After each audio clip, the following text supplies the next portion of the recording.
Hi everyone. This is a continuing discussion about astrology. And my interest was mainly in the origins of astrology and how it can be used for your evolution.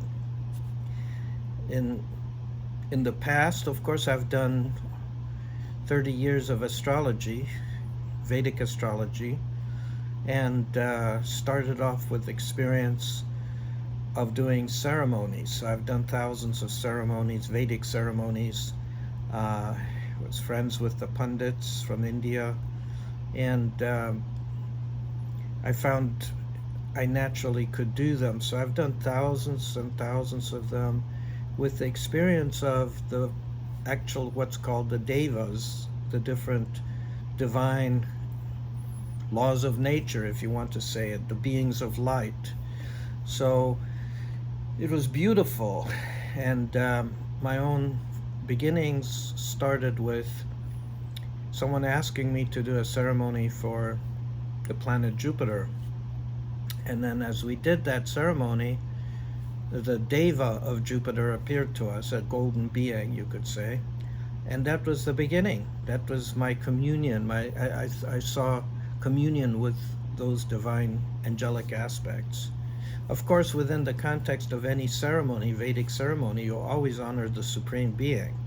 And every one of these, you could say, divine aspects or divine beings or angelic beings, they are nothing other than an expression of the Supreme Being. So once we experienced one, my friend said, let's do all of them. And so that was my beginning introduction. And then I found out that since every single planet's consciousness as a being was exaltedly beautiful, was wonderful, it was important to honor those qualities. Then, when I read the astrology books, I found that that wasn't the attitude written in a lot of the astrology books. They called the planets bad, good, and so on. So I had to dig deeper, and I went into the original Sanskrit text, Vedic text, thought about it, and I realized that it was a lack of connection to certain planets that gave problems. It wasn't the planets themselves, because each one is glorious. They're the epitome of perfection of whichever quality you want to develop within yourself. So, for instance, Saturn is all about loyalty, patience, virtue, dedication, deep love, commitment. Um, it's got all the and endurance and stick to itiveness and so on.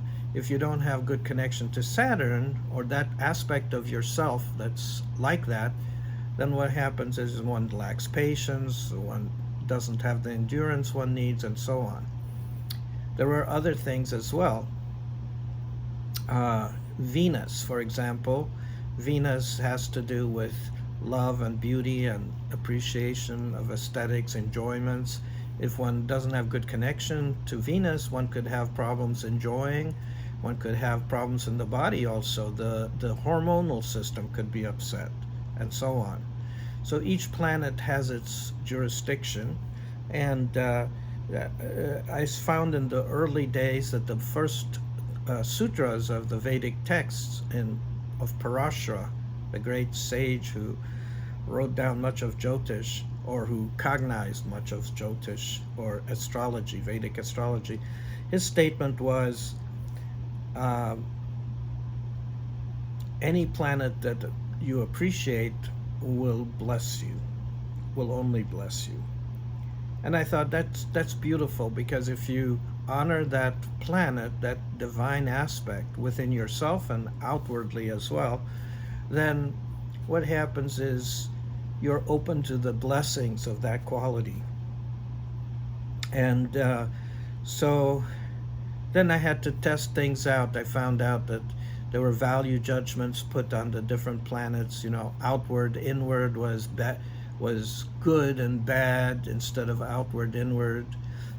Shining forth was shubha or benefic, and and Papa, or going inward more, sort of friction slower, was called bad. So I had to get past all these bad, good planet things and test everything out myself. And I could tell a whole story about that in itself, testing everything and then seeing how Western astrology fits in with this, Eastern astrology. Found out that they're the same astrology, but there was a calculation misunderstanding that took place, which made the two calculations to deviate more and more and more and more the last 1,000 years. So, uh, so every planet has a gift for us, and if we work with the planet, we honor that planet, then we'll find that we can, like a friend, we can have help from that planet. You want more love? You want more beauty? Talk to Venus. If you want more clarity of decision making and intellect, talk to Mercury. If you want more wisdom, talk to Jupiter. If you want to have more compassion, talk to the moon. If you want to have more energy, talk to Mars. If you want to have more freedom, talk to the north node of the moon, the Rahu. That's a vortex. It's kind of a divine being that's like a vortex. If you want to go deeper, transcend, talk to Ketu, or south node of the moon. Each of these are actually having a consciousness, and we can connect with that, and we can gain the blessings. So, and this is nothing other than developing different facets of yourself. The sun is your soul. You connect with the sun more, you deepen your soul, you strengthen your physical heart, you develop better goals, your health improves. The sun represents all of that. He is the perfection of that. So if you want to have better health, talk to the sun. You want stronger heart, talk to the sun. You want to be able to achieve your goals more, talk to the sun. So how do you talk to the sun? Well, he's up there looking at you. He's a being. He's not separate from you in that sense. You're both looking at each other. Just be aware that the sun is an intelligent being. It's been around for billions of years. It radiates all this light that gives us life-sustaining energy. It's not devoid of consciousness. It's a great being. It's very connected to God. To emit that much light and to radiate it to all of us takes a good connection. So you can talk to the sun. There are Vedic names for each planet. Like sun is called Surya, moon is called Chandra, Mars is called Mangal, and Mercury is called Buddha,